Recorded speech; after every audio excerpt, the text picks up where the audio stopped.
আসসালামু আলাইকুম। আমি ডাক্তার মুশফিকুর রহমান, নাক কান গলা বিশেষজ্ঞ ও সার্জন। আজকে আপনাদের সাথে যে গুরুত্বপূর্ণ বিষয়টি নিয়ে আলোচনা করব সেটি হচ্ছে মাথা ঘুরানো বা ভার্টিগো। অনেক বয়সেরই মানুষ এই মাথা ঘোরানো বা ভার্টিগো, বিশেষ করে ইল্ডারলি বা যারা একটু বেশি বয়স, তারা আসলে এই মাথা ঘোরানো বা ভার্টিগো রোগে ভুগে থাকে। আজকের এই পর্বে আমরা এই গুরুত্বপূর্ণ মাথা ঘোরানো রোগ নিয়ে আলোচনা করব। বিশেষ করে প্রথমেই আমরা বলবো যে প্রধান প্রধান কারণ কি এবং পরবর্তীতে কি অভ্যাস গড়ে তুললে এবং কি অভ্যাস বাদ দিলে আপনারা এই ভার্টিগো বা মাথা ঘোরানো থেকে বেঁচে থাকতে পারবেন, সেটা নিয়ে আজকে বিস্তারিত আলোচনা করব। আশা করি আমাদের সাথে থাকবেন, সেই সাথে আমাদের চ্যানেলটি সাবস্ক্রাইব করে ছড়িয়ে দিবেন। প্রথমেই আসি, মাথা ঘোরানো বা ভার্টিগো কি। আমরা জানি মাথা ঘোরানো, আমাদের যখন মাথা ঘুরায় তখন আমরা কমপ্লেন করি যে আমরা নিজেদের জায়গায় ঠিক থাকি, কিন্তু দেখা যায় আমাদের কাছে মনে হয় যে চারপাশ ঘুরাচ্ছে। হ্যাঁ, চারপাশ ঘুরাচ্ছে। এই ঘটনাটাকে কিন্তু আমরা মাথা ঘোরানো বা ভার্টিগো বলে থাকি। এইটার মূল কারণ হচ্ছে আমাদের যে ব্যালেন্স বা আমাদের যে ভারসাম্য রক্ষা হয়, এটা আমাদের ব্রেইন এবং আমাদের কান, আমাদের কিছু নার্ভ আছে, এটা জড়িত। এই সব জায়গায় যদি কোনো সমস্যা হয় তাহলে আসলে এই ভারসাম্যর তারতম্য হয় এবং সেই সাথে আমাদের মনে হয় যে মাথা ঘুরাচ্ছে বা ভার্টিগো আমরা কিন্তু ফিল করি। এই ভার্টিগোকে আমরা আসলে কয়টা ভাগে ভাগ করেছি। একটা হচ্ছে ট্রু ভার্টিগো। এটা কি? এটা হচ্ছে আমাদের আসলে মনে হয় যে আমাদের চারপাশে বিল্ডিং ঘুরাচ্ছে, চারপাশে সবকিছু ঘুরাচ্ছে। এই ভার্টিগো আসলে মূল কারণ আমরা বলবো যে কানের কারণে হয়ে থাকে এবং ব্রেইনের কারণে হয়ে থাকে।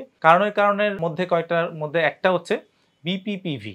সেটা হচ্ছে আমাদের পজিশনের কারণে। অনেক সময় দেখা যায় যে বিছনায় অনেক রোগীরা আমাদের কাছে এসে বলে বিছনায় এপাশ থেকে ওপাশে গেলে কিন্তু মাথাটা ঘুরায়, অথবা কেউ যদি নিচু হয়ে জুতার ফিতা বাঁধতে যায় তখন মাথা ঘুরায়, অথবা কিছু উপরে তাকিয়ে কিছু কাজ করলে মাথা ঘুরায়।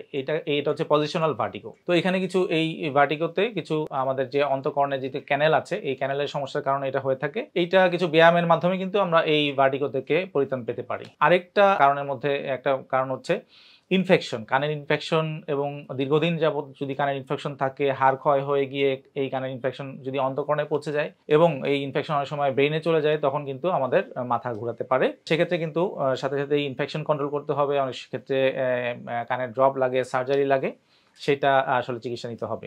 আরেকটা ইম্পর্টেন্ট কারণ হচ্ছে মেনিয়ার্স ডিজিজ। সেটা হচ্ছে কানের ভিতরেও প্রেশার থাকে।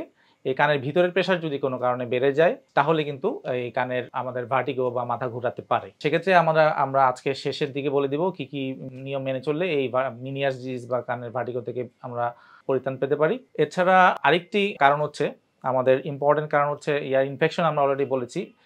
এছাড়া যদি সেন্ট্রাল কারণ বা ব্রেনের কারণে, অনেক সময় ব্রেনের টিউমার, ব্রেনের ইনফেকশন এবং অনেক সময় স্ট্রোকের কারণে কিন্তু আমাদের মাথা ঘোরাতে পারে। তাহলে আমাদের প্রথমেই চিন্তা করতে হবে, যখন একটা পেশেন্ট আসে বা মাথা ঘুরায়, তখন আসলে আমাদের মূল ভার্টিগোর যে মাথা ঘোরানোর কারণটা আসলে আমাদের বের করে নিতে হবে। সেক্ষেত্রে আমরা আসলে যখন আমাদের কাছে এই ধরনের রোগীরা আসে, প্রথমে আমরা কিছু পরীক্ষা নিরীক্ষার মাধ্যমে আমরা এগিয়ে থাকি। এর মধ্যে আমরা বলবো যে কিছু কানের পরীক্ষা আছে, হেয়ারিং টেস্ট আছে। এর মধ্যে সিটি স্ক্যান, এমআরআই আমরা করে নিতে পারি, ব্রেনের কোনো সমস্যা আছে কিনা। এএনজি, ভিএনজি কিছু পরীক্ষা আছে কানের ব্যালেন্স টেস্টের জন্য। ভিএমপি নামক কিছু পরীক্ষা আছে, ক্যালোরিক টেস্ট। এগুলা টেস্ট করে আসলে আমরা নির্ণয় করতে চাই যে আসলে মূল কারণটা কি, এটা কোত্থেকে হচ্ছে। ভার্টিগোর কারণটা নির্ণয় করাটা খুব জরুরি। এরপরে আসেন আমরা চলে আসি যে কি চিকিৎসার মাধ্যমে আমরা যেতে পারি এই মাথা ঘোরাতে আসলে। প্রথমেই যদি পোস্টারাল ভার্টিগো বা পজিশনের কারণে ভার্টিগো হয়, তাহলে কিন্তু আমরা একটা ম্যানুভার দিয়ে থাকি, যেটাকে আমরা ইপলিস ম্যানুভার বলে থাকি। এই ইপলিস ম্যানুভার মাধ্যমে এবং কিছু ভেস্টিবুলার রিহ্যাবিলিটেশন এবং কিছু ওষুধ, অ্যান্টিভার্টিগো ওষুধের মাধ্যমে আমরা কিন্তু প্রাথমিকভাবে কিছু চিকিৎসা দিয়ে থাকি। এবার আসেন ভার্টিগোর আসলে ট্রু ভার্টিগো ছাড়াও আমাদের কাছে অনেক সময় মনে হয় যে আমাদের চারপাশ না ঘুরলেও মনে হয় যে আমাদের একটু ইমব্যালেন্স লাগে। সেটাকে আমরা ট্রু ভার্টিগো বলি না, সেটাকে আমরা বলি ডিজিনেস। হ্যাঁ, তো এইটার অনেকগুলো কারণ আছে।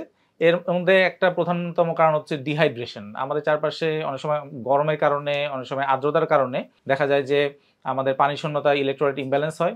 সেক্ষেত্রে অনেক সময় মনে হয় যে আমার একটু ভারসাম্য নষ্ট হচ্ছে এবং ইমব্যালেন্স মনে হয়, সেটাকে আমরা আসলে ডিজিনেস বলি। এটা একটা কারণ। সেক্ষেত্রে আমাদের কিন্তু প্রচুর পরিমাণে পানি খেতে হবে। এর মধ্যে আরেকটা কারণ হচ্ছে লো ব্লাড সুগার। রেগুলার যদি আমাদের কোনো কারণে বা ডায়াবেটিস রোগীদের অনেক সময় ব্লাড সুগার কমে যায়, সেক্ষেত্রে কিন্তু আমাদের ডিজিনেস বা একটু মাথা ঘোরাতে পারে।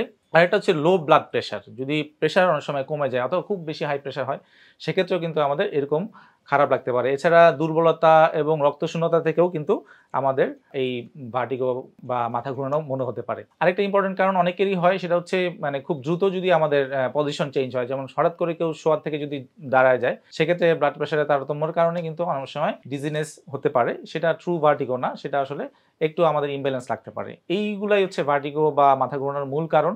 এখন আমরা বলবো যে কি কি অভ্যাস করলে বা কি কি অভ্যাস আমাদের বর্জন করলে আমরা এই মাথা ঘোরানোর সমস্যা থেকে অনেকাংশে পরিত্রাণ পেতে পারি। এর মধ্যে যদি আমরা বলি, 1 নাম্বার হচ্ছে আমাদের একটা ব্যালেন্স ডায়েট আমাদের মেনটেন করতে হবে। রেগুলার আমরা হাঁটার অভ্যাস করব, আমরা ব্লাড সুগার নিয়ন্ত্রণ করব, প্রেশার নিয়ন্ত্রণ করব। সেই সাথে আমাদের কিছু অভ্যাস বাদ দিতে হবে, যেমন এক্সেসিভ চা, কফি এগুলো আমাদের বাদ দিতে হবে। যদি কারো ধূমপানের অভ্যাস থাকে সেটা আমাদের বাদ দিতে হবে। অ্যালকোহল বা মদ্যপান থেকে আমাদের দূরে থাকতে হবে। ডিহাইড্রেশন বা পানি শূন্যতা থাকা যাবে না। একটা রেগুলার পরিমাণে 6 থেকে 8 গ্লাস আমাদের পানি পান করতে হবে। আবার বেশি পানি পান করলে অনেক সময় মিনিয়ার্স ডিজিজের কারণে ভার্টিগো হতে পারে। আরেকটি ইম্পর্টেন্ট যে মিনিয়ার্স ডিজিজ যদি বা প্রেশারের যদি কানের কারণে যদি ভার্টিগো হয়, সেক্ষেত্রে কিন্তু এক্সেসিভ সল্ট মানে খাবারের সাথে অতিরিক্ত লবণ খাওয়াটা আমাদের বাদ দিতে হবে।